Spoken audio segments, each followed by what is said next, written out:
Henry Tyler says I'm hot, so I must be hot. Good morning, everybody, and welcome to the Brenda Perryman Show right here on TV 33, WHPR, Comcast 20 in Detroit, and on your phone, on the internet. You can get us at www.tv33whpr.com. And this morning is all about literacy, the ability to read, interpret, because if you cannot read, you're like in a jail. You cannot maneuver through this society. So I'd like to introduce my first guest, my a good friend, Dr. Daphne Ntiri. Good morning, Daphne. Well, good morning, Brenda. I'm very, very happy to be here this morning and to speak about adult literacy, mainly in the city of Detroit. Right. Now, Daphne, you're a professor down at Wayne in Africana Studies? Yes, I am a professor at Wayne State University in the Africana Studies Department, but I've spent the last 30 years working in the area of adult literacy, both here, nationally, and internationally. Right. And it is such an issue here. Can you give us the percentage of adults in the Detroit area or in Detroit who are unable to read?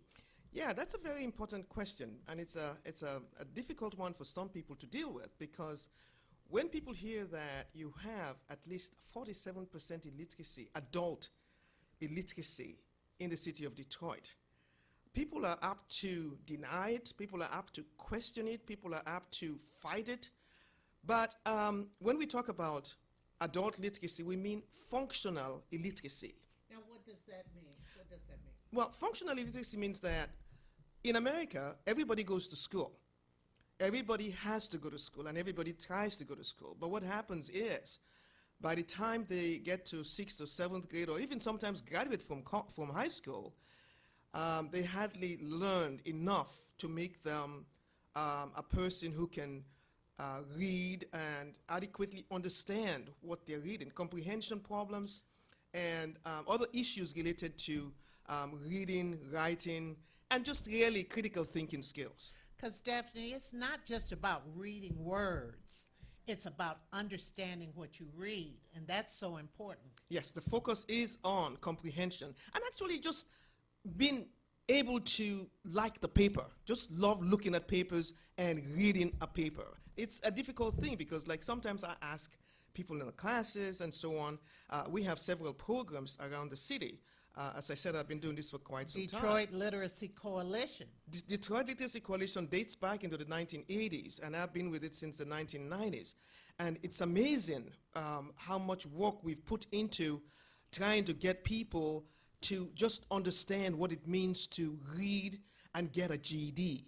I mean, people go to school and stay at 6th grade level. They'll tell you they've graduated, and they say, oh no, I graduated at the 11th grade and I'm doing pretty good.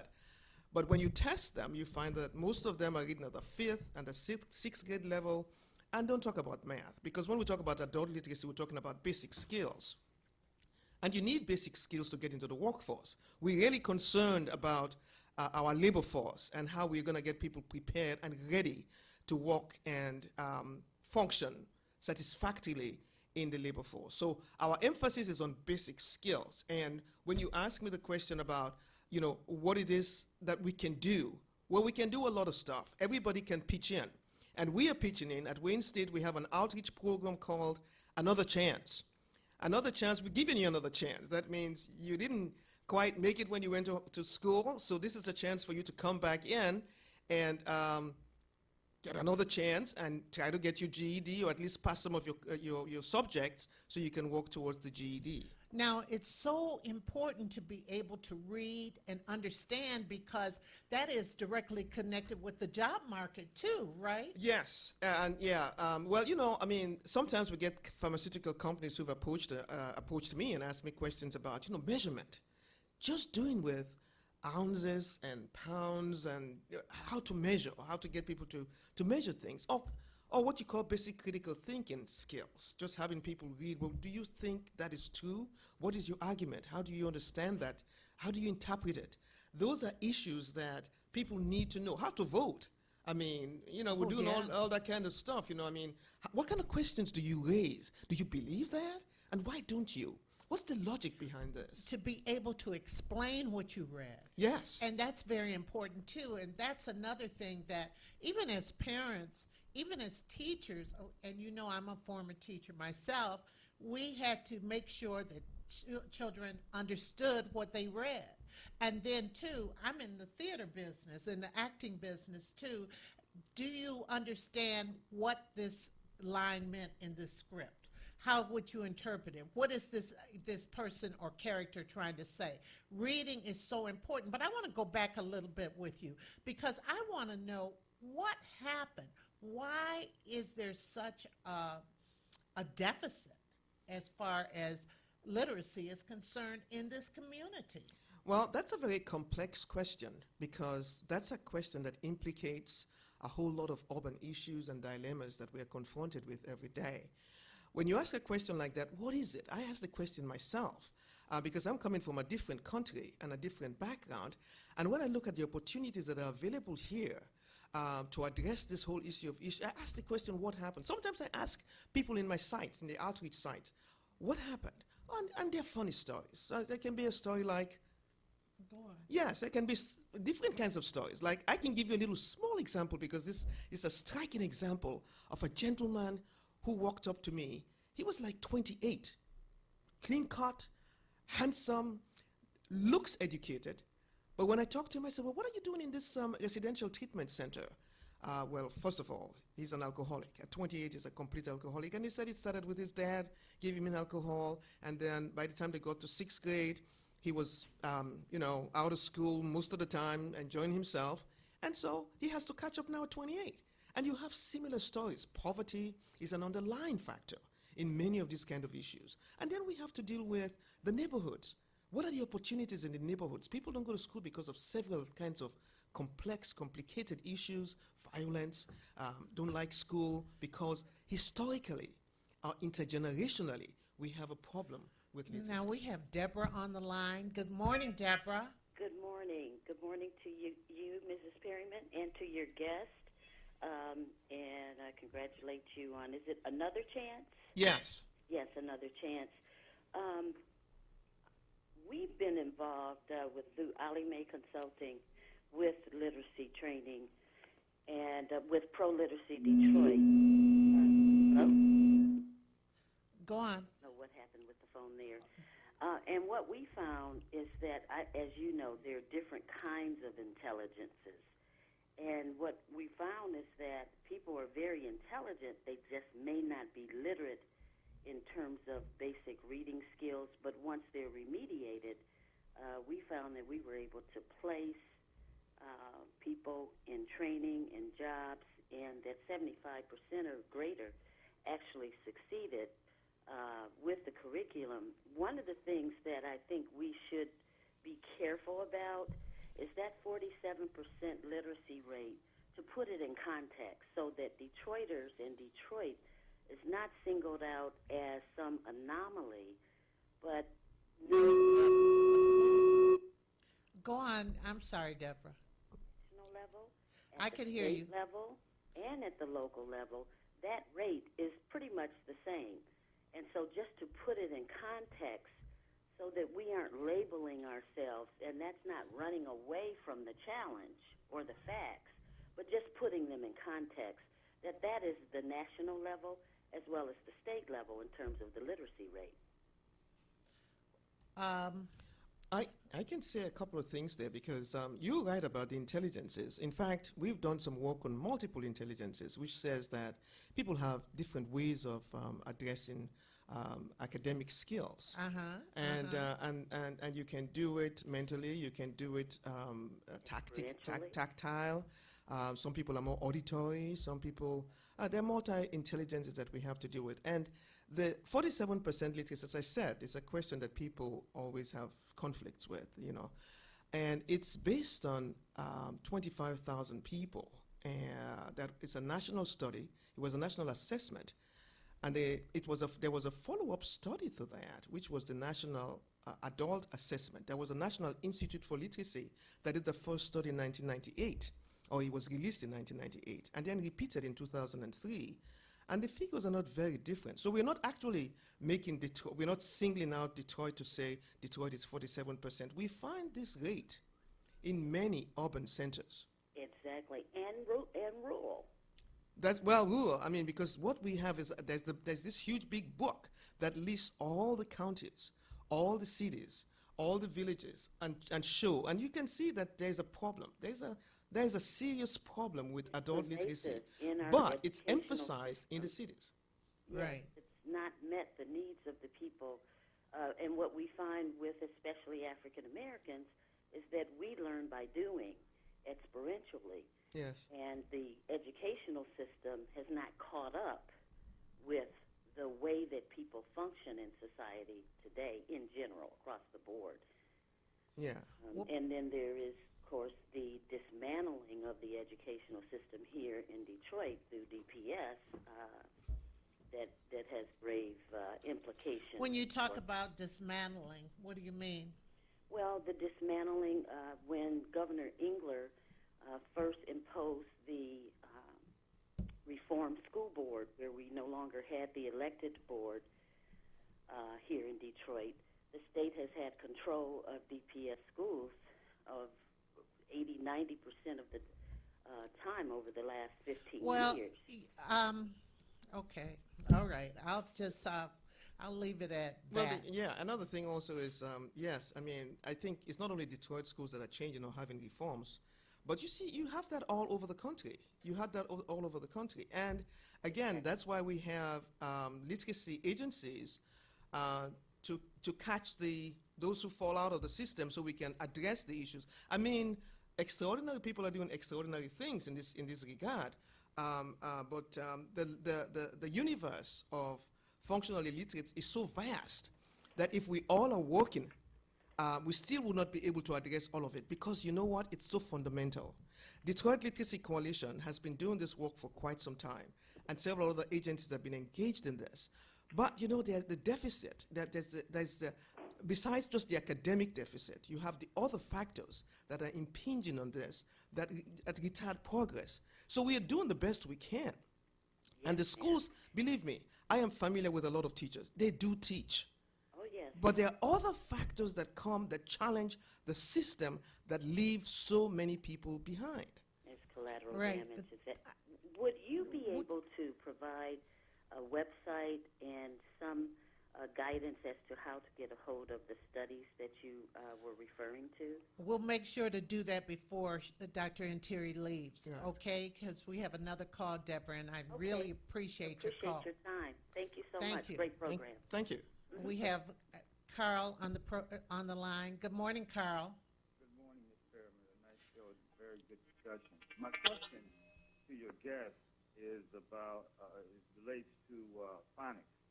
I remember when I was at elementary school in Detroit. Could you speak just a little louder, please? My question is Oh, one. now I hear you. Now I hear you really well. Okay. My question is relating to the subject of phonics and teaching phonics. And your previous caller mentioned the dismantling of the school system. And I remember when I was in the second grade, we spent a lot of time on phonics, and which is the building blocks. And I wanted to ask your guest, could she comment on that? And does she see the elimination of teaching phonics as part of that dismantling, and that's why we have such widespread illiteracy in the city of Detroit? And I'll hang up and listen for your answer. Thank you, Carl, because I'm going to tell you as a teacher, I thought that when they stopped teaching phonics, that really hurt the learner. I thought that phonics was very, very important. That was my opinion, and that's the way I was raised. I was an early reader. Daphne? But I think, yes, that is a very good question, because I myself asked the question, why can't people spell about? You give a simple 5-6 letter word and people just get totally confused and irate and aggressive about why I can't spell the word, I can't hear it, but you just spell it. I think your question is so appropriate. And I don't know why it is. It's a policy. It was a policy that really discarded that the phonics system. But the phonics system is a very good system that would help people approach, attack, what attack skills. It's left people just bereft of basic But aren't knowledge. they going back to phonics? I believe they are going back. I don't know I that. know when I left teaching, they were in the English I department. would welcome something about getting people to understand how words are brought together and how they break up, because it is a challenge in the classroom. It really is to tackle words, because you hear the words, you sound the word, you begin to love the words. But Well, Dr. Ntiri, let's make sure that we put your website. What is your website? the website for Another Chance is www.anotherchance/wsu.edu Let's start again. All right. Let me give you the one for Detroit Literacy Coalition, because it has a lot of www.detroitliteracycoalition.org or www.detroitliteracy.org. detroitliteracy.org.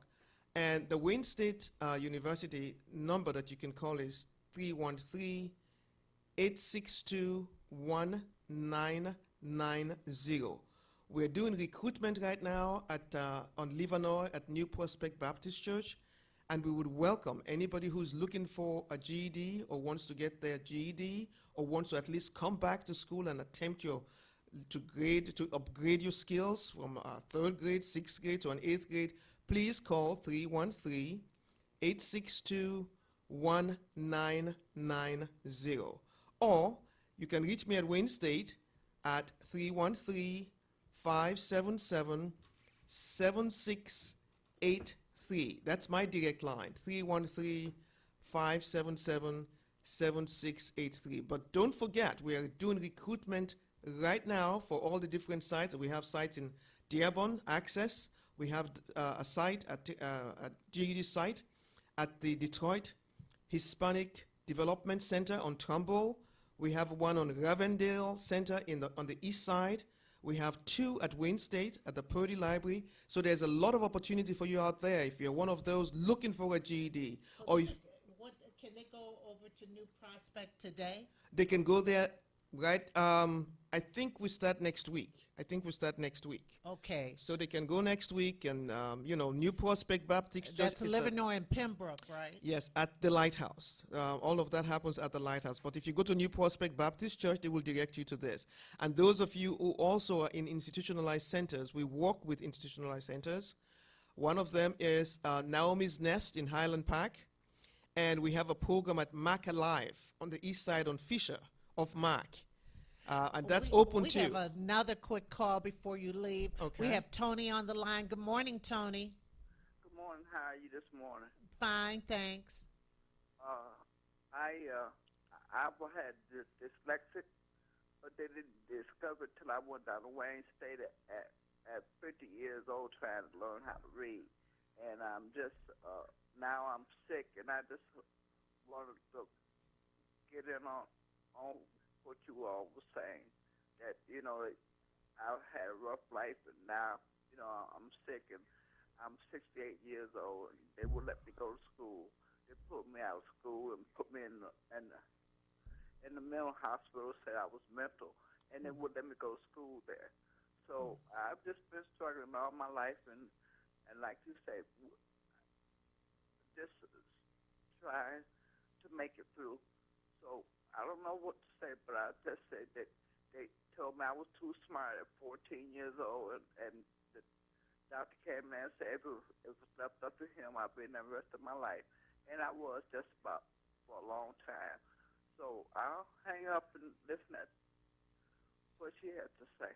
So are you so you're unable to go out to a center now, or did you get your GED? No. And you cannot go out to a center now? You're ill? No. Yes, I'm ill and I can't walk. Oh, I understand. So are you asking if there are any outreach programs too that could Yes. come to you? Yes. Okay, thank you. Thank you. Thank you, Tony, and good luck to you. All right. Dr. Ntiri? Yes, yes, I kind of feel for her. Yeah. But presently, because of the liability issues, because I mean, yours is one case that we can take and try to see if we can find somebody to go to your house and help you out. But when we do that, we are liable. We can take you to the library. If you can go to the library, the Detroit Public Library, we can arrange to have somebody out there to help you. But anytime when you start talking about going to somebody's house, there's an issue of liability because somebody has to get there. But I really feel the pain because it seemed like you really want to do this, but at this time, it's, Well, yeah, it's a could little. he possibly go on the website or call the number and just, Yes, yes, that's something you could do. Please go ahead and call 313-862-1990, and that is the program at New Prospect Baptist Church, Another Chance, and it gives you another chance. And you can talk to the director there, Miss Alicia Williams, and she might have some suggestions for you because she's like the frontline person there. And so I would encourage you to do that and see, but we can't come to your house because of possible liability stuff, So something happens and then, who's liable for that? But I want you to pursue your dream. I mean, it sounds like at 68 you're still asking this question. That means you want to do something about it. And we should try to help you do something about it. absolutely, Right. absolutely. Yes. Well, Dr. Ntiri, we could have, can you come back to the It show? sounds like I need to. Yeah, Sounds like I need to I'm very gonna much have so. to have you come back Right. because we have another guest, and I Right. know that I've held you over because you have a meeting Right, right. and everything because But this this has is been so wonderful. important because you cannot maneuver in this society. Yeah, without the written word. Yeah, and that's one thing I want to leave with your viewers and those people who are advocates for literacy. Really, we need to do all we can do, because I know the teachers teach in the schools, but I don't know what happens at home. So we really have to reinforce the skills, encourage reading, grammars out there. It's not only the Bible is good too, but you must have reading materials when the grandkids come home or when the kids come to your house. They have to see you reading or doing something with a book. You could go to a dollar store and get books. I know. You could Just get books everywhere. buy a little dictionary, put it on the table. When they come in, they see grandma holding a book. I have a friend, I tell her that all the time. You go to her house, there's not a single book, a magazine, nothing in sight. So you don't encourage reading that way. I want to appeal to all of you that reading is something that is fostered and that you bring it within the family, because the school can do so much. But you need to help us help you.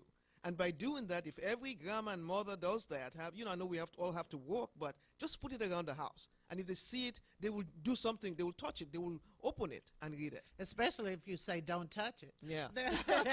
Especially That's if you right. say that, Don't- because I don't know. There are things, and I want to leave with this too about reading. There are things that I didn't know how to do, but I'd read it. And the ability to read is an amazing It's an thing. amazing thing. I mean, because you can maneuver and say, so this is it, this is it. How many times haven't we had things that we couldn't do until we read about it and we said, it's easier than I thought? I have to leave them with this too. We had a graduation for GED people at Wayne last May, and there was a 72-year-old man who never ever thought he would get his GED. And he came to the program and got his GED and got a job. And you can't understand, you can't feel, the sentiment, the expression of joy, the way he felt, the exhilaration, it was overwhelming. He just felt he couldn't thank us enough. So I know we all need our GEDs. I know we need this, but you have to come to us, and we'll do the best we can. Detroit Literacy Coalition, DetroitLiteracyEracy Coalition, COALITION.org. Or another chance doesn't have a website, but we have a telephone number that is functioning and that you can go. It's located on a bus stop, so you can come by bus and stop by. and just drop in the classroom, and they work wonders. We have wonderful teachers, and you would be able to get Well, your I GED. have to have you come back. Would you do I would that? love to do that. Okay, I would just then. love to. Everybody will be back in just a moment. Thank you, Dr. Thank you so much. Ntiri. I appreciate it very much. Thank you. Okay.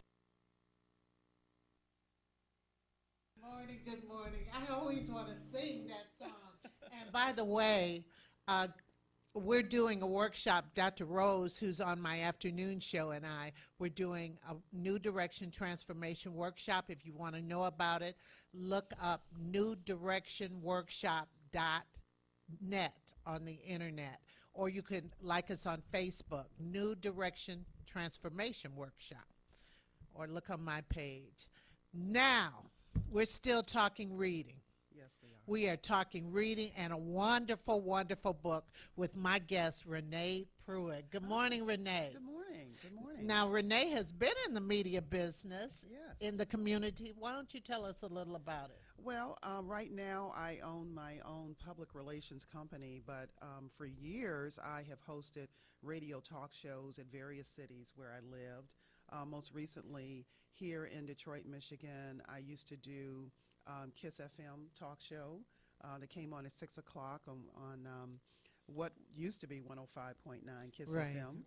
And I also, this is my third book. And it is a children's book. Now, this is my first children's book, but it is my third book. And the names of your other two books? When I lived in Rochester, New York, was hired by the Chamber of Commerce to write a book called In Celebration of Rochester. You know, those coffee table books that you do, yes. And so that was the first book. And the second book was a novel called From Morning Drive to Midnight. And I have that book. Right, that's how when we met. Right. Yeah. And that was about a woman who has 1 year to get her radio station to #1. Because I'd always been in radio. And that was a novel, and I wrote that about 10 years ago. And now I have written this book called Taj Cleans the Garage, and it's a story about a little boy who always wants new toys. And so his parents suggest that, well, maybe you should do some chores in order to buy them yourself. And he does this chore, and the chore turns into a very exciting adventure where he's the only one who can save the day. So I'm hitting on a lot of themes here. I want to, I want to show little children that, work is not going to kill you, that it can be a lot of fun. And, but mostly I want to encourage more boys to read, especially African American boys. And you were just talking about that earlier, about some of the problems that adults have with reading.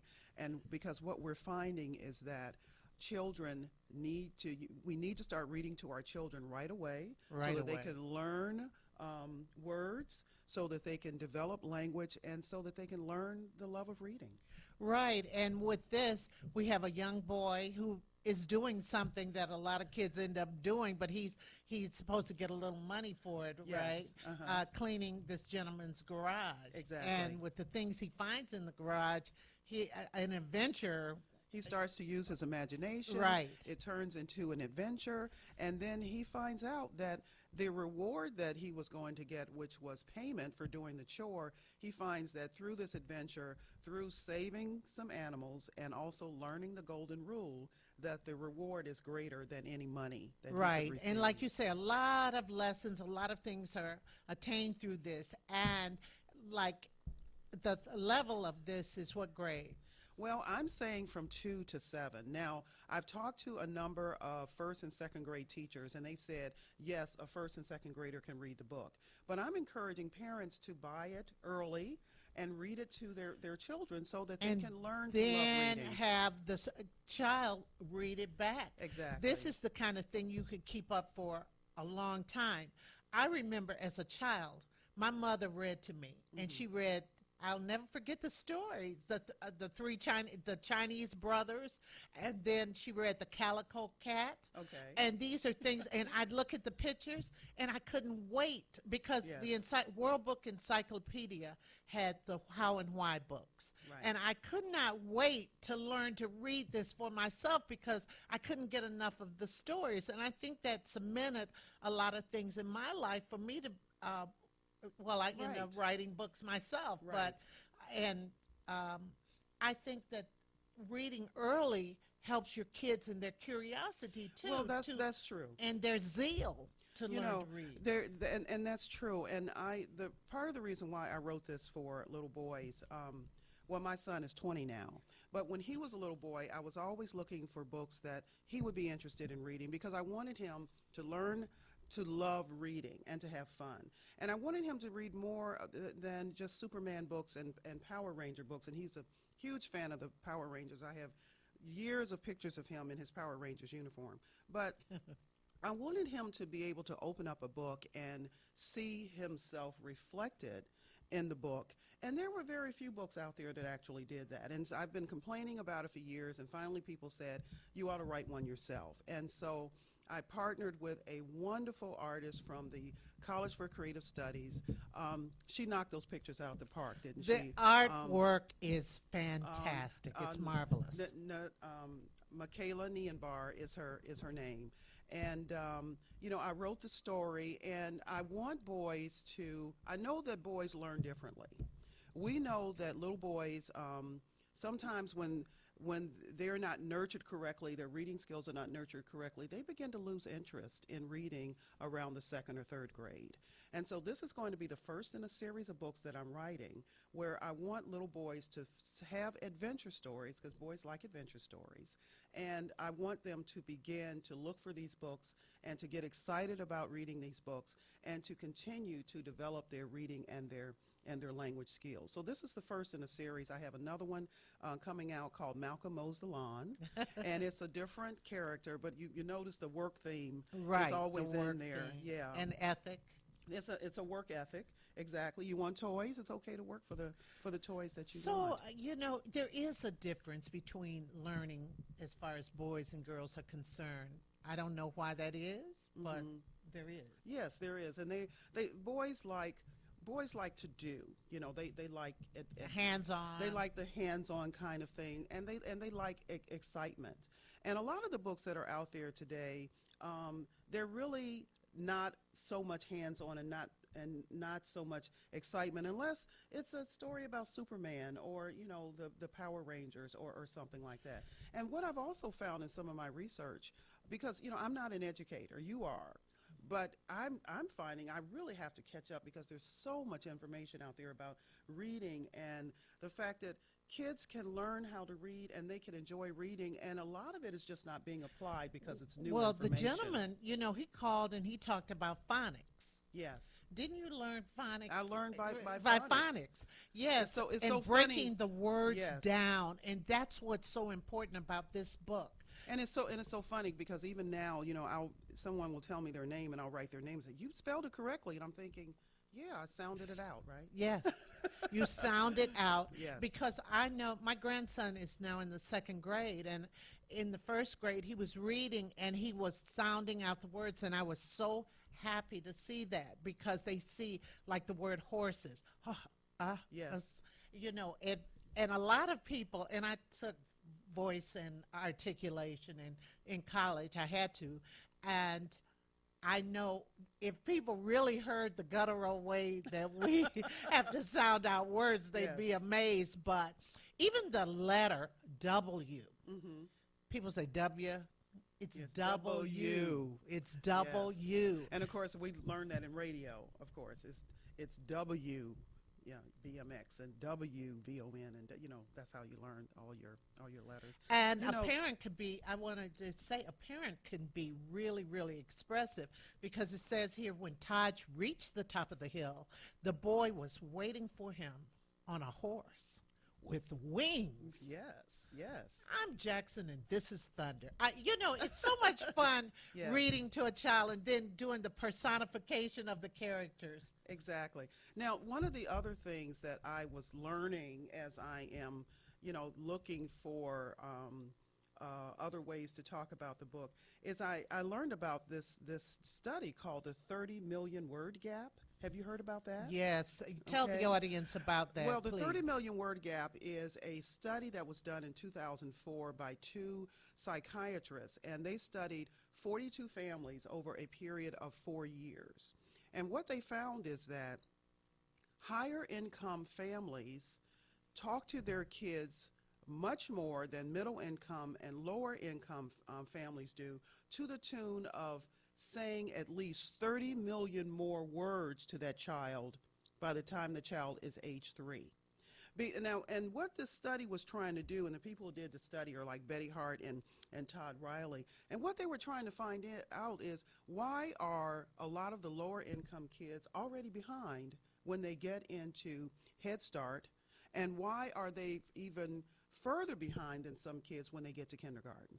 And it's because a lot of them have not developed the language skills, have not developed the reading skills, and that is also an indicator Is that of what they're going to because be like the at 2 and parents are 3. not talking to them, or what? Yes, our parents, we're not talking to our kids as much, we're not reading to them, and we're not using language in order to help them understand a lot of concepts. You'll also find out that in the back of the book I have a list of discussion questions, because there was another study that studied high school kids in Shaker Heights, Ohio. You remember it came out like 15 years ago or something? Oh, yeah. And they were talking about, well, these are middle income kids. Why is it that they're scoring lower on their SAT exams when they were raised in the same communities as their Caucasian counterparts? And what they and found Jewish is that, counterparts. 'Cause yes, they have a high Hebrew population in Shaker Heights. exactly. And so they, while we were reading to our kids, we were not discussing a lot of different concepts with our kids. And so our kids were not learning the concepts of the words. For example, if you say to a child, go get that hammer, and so what else do you say to a child? You say, oh, well, what is the hammer used for? And can you think of something around the house that you use a hammer for? And do you know what this part of the hammer is? And do you know what this part of? So you continue to talk Right, about and even the idea. slightest things like this. If your child tells you something, or you ask them how they feel about something, and they give you 1 or 2 words, or simple as this, did you like that? Mm-hmm. And the child says yes. And then you ask them why they liked it. Yes. You have to continue on with the You conversation. have to engage. And yes. you have to, because television does not engage them but so far. No, exactly. I mean, they could just, oh, we have a caller. I didn't even notice. We have Ann on the line. Okay. Good morning, Ann. Good morning. Good morning. Your show is amazing, and it's so important right now because people do confuse what literacy means. It does not necessarily mean that you cannot read. But I just called to say that there is a publication that has been out for more than a year now, and it has the ability, I have seen it for myself on more than a few occasions, it has the ability to teach anyone how to read. It doesn't matter what your age, from 7 to 97, and it's phenomenal. What's it called? It is called Super Phonics for Superstar Readers. All right. All right. For Okay, she's superstar underscoring what readers. we're talking about. And when you open the book as an educator, Ms. Perryman, when you open the book, you're going to know right away. Children open the book, Ms. Perryman, and they say, this book teaches you how to read. Okay, very good. It's And a that's great publication, and we need to check into it because it has been the author has been trying to get it, out there. Well, where and did she you is see it? alive. Where did you see I it? know the author. Pardon? I know the author personally. Oh, well, would you email my producer? Can I Yes. can I give you her email address? Yes, ma'am. Go ahead. M. Watson, WATSON, TV33 at live.com. All right. I have M. Watson, TV33 at live.com. Yes, and please let her know about it and how to get in touch with the originator. I most certainly will. And it came out at a time when they were destroying the school system, and this book could actually rebuild any school system, seriously. Well, and that's good information. yes, that's good That's really good information. information. And is there any data on it yet? Yeah. I'm not sure of that. You'd have to speak with the author herself. Well, but I will put you in touch with Jackie Taylor. Okay, because one of the things that really helps sell is data. You All know, right. once you get the data and you're able to show the data, you know, and maybe listen to me here. I go pre-testing and post-testing and so forth. Right, right. You know, But but that's one of the things I wanted to say about this book too, is that when you're what we're trying to do with this, when you say that your mother read to you, and you think that at some point a child can also read this book, and that's entirely true. That's what we have to do in order to pass on literacy. And it's not just the kids learning how to read, but it's I heard I heard you talking earlier in the show. It's having books around the house. right. Yeah. Reading to kids and letting kids know that books are something that's part of their lifestyle. Okay, and you know, you could take things from page to stage, and I have Anna still on the line, but for example, The Lion King. Mm-hmm. I had for his birthday, I had my grandson, my daughter took him to see The Lion King. I bought the tickets, but before he went, I bought the book so that he could read the book and relate. Let's talk about the book. Right. And then when he went to see The Lion King, it just did everything else. It just visualized it even It more. brought the book to life, It right? brought the book to life. Yes. And a lot of black people are visual learners. Yes. I got to break it down. They are visual learners. And they read something, but when they see it, they learn even better. But they're going to you know, and you know this, Ann, and you probably know this, Renee, as we were children, there were a lot of pictures in books. Right. But There as we was. started to get older, the Yes. pictures disappeared. But we had to keep our zest for reading. And so they entice children with pictures. Right. But Exactly. then the love and learning, and that's why we have to follow up on what did you learn? What happened there? What would you do? Ask Well- them all kind of questions connected with it. Exactly. To wrap this up, I'm going to get off the line and listen to you guys. My grandmother was a reader. My mother was a reader. I'm a reader. My daughter is a reader, and my grandsons are readers. So Wow. I always tell children, when you learn to read, you open the world up. That's it true. opens the world up. Right, right. Thank And you so much for taking my call, ladies. thank you, Ann, and remember to write my producer. I will. Thank you. Thank you. You know, I Bye-bye. also wanted to add that in this study, they found that higher income kids receive a lot more positive reinforcement than some of the lower income kids. And that by the time the children got to kindergarten, the negative words that they had heard are also negative words that they begin to use with their classmates. So, you know, my platform is just all over the place. I'm saying read more to your kids, talk more positive to your kids. They are a reflection of you, but they are going to have to develop language. They are going to have to learn words in order to be successful. And you know yourself, we're always talking about, you know, what kind of positive things can we do to lift each other up higher. Imagine that kids need those same things. They need that do positive need reinforcement. those same things. And in order to be creative and not just write about the same old things, they have to expand their vocabulary, Right, period. right. And they have to learn, and speaking of vocabulary, they have to learn what the words mean. And that's another thing. We can have our children, we can talk about things, we can we can use Yeah, a like word. some of the questions in there, like, you know, we have this flying horse on the cover, right? And so one of the questions for discussion is, you know, have you ever seen a flying horse before? Of course, you know, we're all familiar with Pegasus, and some of the kids are familiar with Pegasus and being Hercules' horse and things like that. But, you know, there's a number of questions. What jobs did Taj's family members do? That's important. Yeah, you know, because in the story that he talks about all the different jobs that the other family members are doing, and he already did a job. What else can he do? And that's when he goes next door to help Mr. Ryan clean out the garage. And that's when the imagination takes off and the story begins, and he encounters several different experiences, and then he also becomes the hero. of the story. Absolutely. Yeah. And a child wants to see themselves as the hero. They want to see, They want to be important. right. Yeah.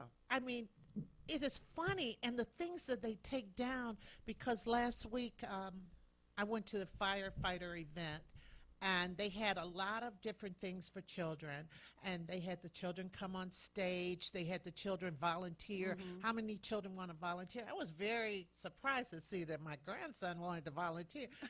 I mean, he just kept old on is he? volunteering. He's 7, but Okay. he kept on volunteering even when his cousins did not. And I Okay. said, wow, he's kind of thinking Yeah. for himself, because But see, little boys like to do things too. Yeah, they that's want true. to get involved and they want to do things. and so And he if this was a firefighters event, yeah, that meant there were a lot of guys there, right? a lot of men So there a lot of guys looking at him, and he's looking at those guys as up on big, on the big father stage. figures, It's just right? little things, and Yeah. he ended up winning a bike. Oh wow! And they had put in my truck and stuff, and then we were on our way home. But this is what got me when he said, I never won anything before. He just felt so good about it. Oh, at I mean, 7. Just felt so good about it. Yes. I'm just saying little things like that. Yes. Well, I guess that was a big thing. Yeah. But a lot of a positive reinforcement for doing something. Yes. And Taj was doing something. Yes, exactly. He was doing something. And this encourages young kids to get out and let me see what I could do. And and I'm old school like you are, and so I'm grabbing at the old school kind of stuff. Go out and help the neighbors. Right. We all used to help our neighbors, do Lord. things, and we all got a little extra money Yeah. for that. But like I said, the golden rule is in here. I have the instance where Taj meets How can they one get of the his- book? How can they get the book? They can get the book at Amazon.com. Taj, Taj. Taj Cleans the Garage. It's also at Rainy Day Hobbies, which is a hobby store that's in Ferndale, We have Chris owned by on an the African we American. have Chris on the line. Real Okay. quick, Chris. Okay. We have a minute. Good afternoon. Good morning. Good morning. How you doing? Fine. That's a good thing that these kids need to know how to read, because that opens up a brand new world, like you always say. It gives them a better intellect in life. It make them focus. It make them, their comprehension level goes up. And it also, as they grow older, it also keeps violence down, too, because the more you fill your knowledge up with reading and doing math, arithmetic, and stuff like that, hey, this world could be a lot better world. That's no true. excuse, because it's going to take us to make it happen so we can have a better world. Thank y'all for taking Oh, thank you, Chris. Keep it up. I couldn't have left it with anything better. Okay, It's wonderful. better than that. Wonderful. So Amazon.com. Amazon.com. I'm going over the Truth Bookstore right now to see if they'll also stock it. Trying to get it into a lot of local bookstores. But Excellent, Yes. excellent. And thank you for writing this book, Renee. We're looking forward to your next one about Yeah. the mowing the lawn. Malcolm mows the lawn. Malcolm mows the lawn. And ladies and gentlemen, join me this afternoon again for a table talk with Brenda Perryman. I had a blank on my own show. We're going to talk Syria. We're going to talk the election. We're going to talk about so many things that are going on here, and especially stop and frisk. So, Renee, thank you. And join me again next Friday morning. Got a great show for you. Bye. Bye-bye. Hello, Brenda. Hello, Dr. Rose. Hello, ladies out there. Ladies, are you heading in the direction that's right for you? Join us as we show you how to advance From where you are? to where you want to be. Join psychologist Dr. Rose Moten and poet and motivational speaker Brenda Perryman as they present New Direction Transformation Workshop. Utilize your past to transform your future. Even as we speak, you'll become not another woman, but a better one. You'll change for the better and be a go-getter for things that are worth going after. Eliminate your self-defeating thoughts and behaviors.